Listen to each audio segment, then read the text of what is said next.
গুরুজি, শ্রাবণ মাসে সবুজ চুড়ি পরেই কি শিবের ব্রত করতে হবে? শ্রাবণে সবুজ কাচের চুড়ি পরার কথা কোনো শাস্ত্রে লেখা নেই। যারা শ্রাবণে সবুজ কাচের চুড়ি পরার সাপেক্ষে যুক্তি দিচ্ছে, আমি জানি না তারা কোন গ্রন্থ থেকে যুক্তি দিচ্ছে। শিব পুরাণ আদি শিবের উপাসনার যে গ্রন্থগুলি রয়েছে সেখানে কোথাও সবুজ কাচের চুড়ির কথা বলা নেই। যারা আজকে সোশ্যাল মিডিয়ায় সবুজ কাচের চুড়ি পরা নিয়ে ভিডিও করছে, আমি জানি না তারা কোন গ্রন্থে কোন শাস্ত্রে পড়েছে। তারা বলছে যে গ্রন্থে আছে, শাস্ত্রে আছে।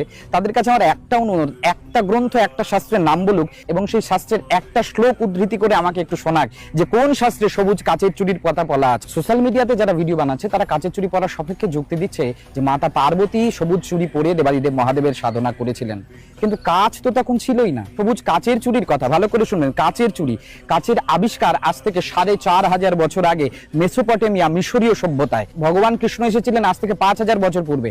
তার আগে এসেছিলেন রামচন্দ্র এবং তারও আগে পার্বতী অর্থাৎ সতী, তিনি দেবাদিদেব মহাদেবের জন্য ব্রত করেছিলেন। সেই সময় কাচের চুড়ি থাকার কথাও নয়। যদি তিনি সবুজ চুড়ি পরেই থাকেন তবে কাচের চুড়ি নয়, সবুজ কোনো প্রবাল বা রত্নের দ্বারা নির্মিত চুড়ি পরেছিলেন।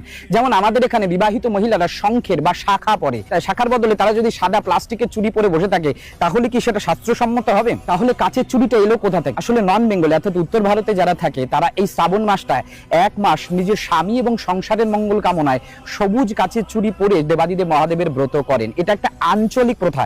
যেমন আমাদের এখানে মেয়েরা বিয়ের পরে শাখা এবং সিঁদুর পরে স্বামী এবং সংসারের মঙ্গল কামনায়, ঠিক তেমনি তারা সবুজ কাচের চুড়িটাই এক মাস পরে। বাঙালিকে শাখা পরতে দেখে যদি কোনো উত্তর ভারতীয় মহিলা বা কোনো মেয়ে যার বিয়ে হয়নি সে যদি শাখা পরে বসে থাকে তাহলে তাকে লোকে বোকা বলবে। ঠিক অবিবাহিত হয়ে আপনি যদি সবুজ কাচের চুড়ি পরে বসে থাকেন আপনাকেও তারা বোকাই বলবে।